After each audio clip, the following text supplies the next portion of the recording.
പ്രധാനപ്പെട്ട വാർത്ത സംസ്ഥാനത്ത് ഇന്നും അതിശക്തമായ മഴ തുടരുകയാണ്.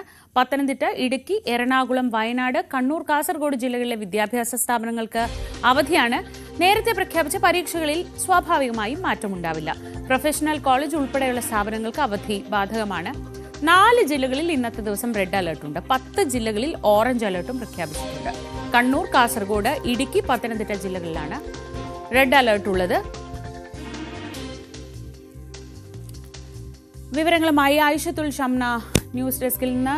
ഷംന, ശക്തമായ മഴ, അതിതീവ്ര മഴയ്ക്ക് തന്നെയാണ് സാധ്യത. 4 ജില്ലകളിൽ റെഡ് അലർട്ട്, ബാക്കി എല്ലാ ജില്ലകളിലും ഓറഞ്ച് അലർട്ട്. അതായത് സംസ്ഥാനം ഒട്ടാകെ ഇന്ന് ഒരു അതീവ ജാഗ്രത ഉണ്ടാവേണ്ട ദിവസമാണ്. തീർച്ചയായും ശ്രീജ, അത് തന്നെയാണ്. സംസ്ഥാനം ഒട്ടാകെ ശക്തമായ മഴ തന്നെയാണ് ഇന്ന് പ്രവചിക്കപ്പെടുന്നത്. 4 ജില്ലകളിൽ മാത്രമാണ് റെഡ് അലർട്ട് എങ്കിലും ബാക്കി എല്ലാ ജില്ലകളിലും ഓറഞ്ച് അലർട്ട് പ്രഖ്യാപിച്ചിട്ടുണ്ട്. അതായത് ശക്തമായ മഴ തന്നെ സംസ്ഥാനത്തുടനീളം ഉണ്ടാകുമെന്നതാണ് മുന്നറിയിപ്പ്. ഇന്ന് പത്തനംതിട്ട, ഇടുക്കി, കണ്ണൂർ, കാസർഗോഡ് ജില്ലകൾക്കാണ് റെഡ് അലർട്ട് ഉള്ളത്. മറ്റെല്ലാ ജില്ലകൾക്കും ഓറഞ്ച് അലർട്ടും. ഒപ്പം നാളെ പത്തനംതിട്ട, ഇടുക്കി, നാളെ എറണാകുളം, തൃശ്ശൂർ, പത്തനംതിട്ട, ഇടുക്കി, കണ്ണൂർ, കാസർഗോഡ് ജില്ലകൾക്ക് നാളെ റെഡ് അലർട്ടാണ്. അതായത് റെഡ് അലർട്ടുകൾ വരും ദിവസങ്ങളിൽ കൂടുതൽ ജില്ലകൾക്ക് കൂടി വ്യാപിക്കുന്നു. കൂടുതൽ ജില്ലകളിൽ കൂടി നാളെ മുതൽ അതിതീവ്ര മഴ ഉണ്ടാകുമെന്നതാണ് മുന്നറിയിപ്പ്. ഒപ്പം 6 ജില്ലകൾക്ക് ഇന്ന് വിദ്യാഭ്യാസ സ്ഥാപനങ്ങൾക്ക് അവധി പ്രഖ്യാപിച്ചിട്ടുണ്ട്. പത്തനംതിട്ട, ഇടുക്കി, കണ്ണൂർ, കാസർഗോഡ്, എറണാകുളം, വയനാട് ജില്ലകൾക്കാണ് ഇന്ന് അവധി പ്രഖ്യാപിച്ചിട്ടുള്ളത്. മദ്രസകൾ, ട്യൂഷൻ സെന്ററുകൾ ഉൾപ്പെടെ പ്രൊഫഷണൽ കോളേജുകൾ ഉൾപ്പെടെ എല്ലാത്തിനും അവധിയാണ്. എന്തായാലും സംസ്ഥാനത്തൊട്ടാകെ അതിതീവ്ര മഴ തന്നെയാണ് പ്രവചിക്കപ്പെടുന്നത്. ഒപ്പം തന്നെ വരും ദിവസങ്ങളിലും ഈ മഴ തുടരുമെന്നതാണ് മുന്നറിയിപ്പ്. 24 മണിക്കൂറിനുള്ളിൽ 204.4 mm കൂടുതൽ മഴ, അതായത് സാധാരണയേക്കാൾ വളരെ കൂടുതലാണ് ഇത്തവണ മഴ ലഭിക്കുന്നത്. ഇന്ന് മഴ ഉണ്ടാവുക എന്നതാണ് പ്രവചനം.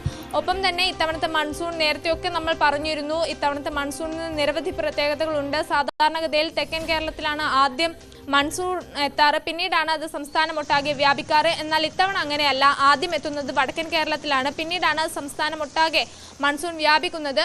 അതുകൊണ്ട് തന്നെ വടക്കൻ കേരളത്തിൽ പ്രത്യേകിച്ച് അതീവ ജാഗ്രത പുലർത്തണം. ഒപ്പം തന്നെ ഇത്തവണ മൺസൂണിനൊപ്പം പലയിടത്തും ന്യൂനമർദ്ദം രൂപപ്പെട്ടിട്ടുണ്ട്. ബംഗാൾ ഉൾക്കടലിലും അറബിക്കടലിലും ഒക്കെ ന്യൂനമർദ്ദം രൂപപ്പെട്ടിട്ടുണ്ട്.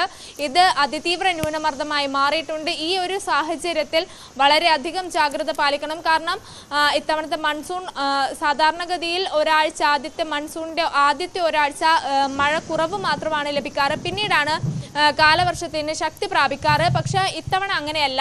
ആദ്യ ദിവസം മുതൽ തന്നെ ശക്തമായ മഴയാണ് പ്രവചിക്കപ്പെടുന്നതും ഒപ്പം തന്നെ കിട്ടിക്കൊണ്ടിരിക്കുന്നതും. സാധാരണയേക്കാൾ കൂടുതൽ മഴ ലഭിക്കുന്നു.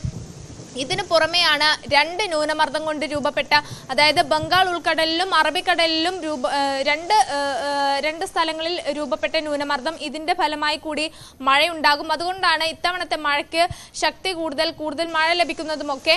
എന്തായാലും ഇപ്പോൾ ബംഗാൾ ഉൾക്കടലിൽ രൂപം കൊണ്ട ന്യൂനമർദ്ദം അത് കൂടുതൽ ശക്തി പ്രാപിക്കുന്നതായാണ് റിപ്പോർട്ടുകൾ. അതുകൊണ്ട് തന്നെ വരും ദിവസങ്ങളിലും അതീവ ജാഗ്രത തന്നെയാണ് പ്രവചിക്കപ്പെടുന്നത്. ഒപ്പം തന്നെ കേരള, കർണാടക, ലക്ഷദ്വീപ് തീരങ്ങളിൽ മത്സ്യബന്ധനത്തിന് വിലക്കുണ്ട്. കള്ളക്കടൽ പ്രതിഭാസത്തിന് സാധ്യതയുണ്ട്. ഒപ്പം തന്നെ ഉയർന്ന തിരമാലയ്ക്ക് സാധ്യതയുണ്ട്. ഈ ഒരു അടിസ്ഥാനത്തിൽ തന്നെ കടലിൽ ഇറങ്ങിയുള്ള വിനോദസഞ്ചാരങ്ങൾ ഉൾപ്പെടെ അതിനൊക്കെ വിലക്ക് ഏർപ്പെടുത്തിയിട്ടുണ്ട്. ഒപ്പം തന്നെ മലയോര മേഖലകളിൽ മണ്ണിടിച്ചിലിന് സാധ്യതയുണ്ട്. ഇതുകൊണ്ട് തന്നെ രാത്രികാല യാത്രകൾ ഉൾപ്പെടെ മലയോര മേഖലകളിൽ ഒഴിവാക്കണമെന്ന് നിർദ്ദേശമുണ്ട്.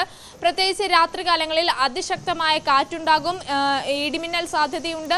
ഇതൊക്കെ കണക്കിലെടുത്തുകൊണ്ട് തന്നെ രാത്രികാല യാത്രകൾക്ക് നിരോധനം ഏർപ്പെടുത്തിയിട്ടുണ്ട്. ഒപ്പം കഴിയുന്നതും അനാവശ്യ യാത്രകൾ ഒഴിവാക്കുക, കഴിയുന്നതും പുറത്തിറങ്ങിയുള്ള വിനോദസഞ്ചാരങ്ങളും യാത്രകളൊക്കെ ഒഴിവാക്കാൻ നിർദ്ദേശമുണ്ട്. അങ്ങനെ സംസ്ഥാനമൊട്ടാകെ മുന്നറിയിപ്പുകളും നിർദ്ദേശങ്ങളുമാണ്. ഒപ്പം നാളെയും നാളെ കഴിഞ്ഞുള്ള ദിവസങ്ങളിലുമൊക്കെ മഴ കൂടുതൽ ശക്തമാകുന്നു. കൂടുതൽ ജില്ലകൾക്ക് റെഡ് അലർട്ട് പ്രഖ്യാപിക്കുന്ന ഒരു സാഹചര്യമുണ്ട്. ശരി ഷംന, ഇനി നമുക്ക് മറ്റു ജില്ലകളിലെ വിവരങ്ങൾ കൂടി തേടാം. പത്തനംതിട്ടയിൽ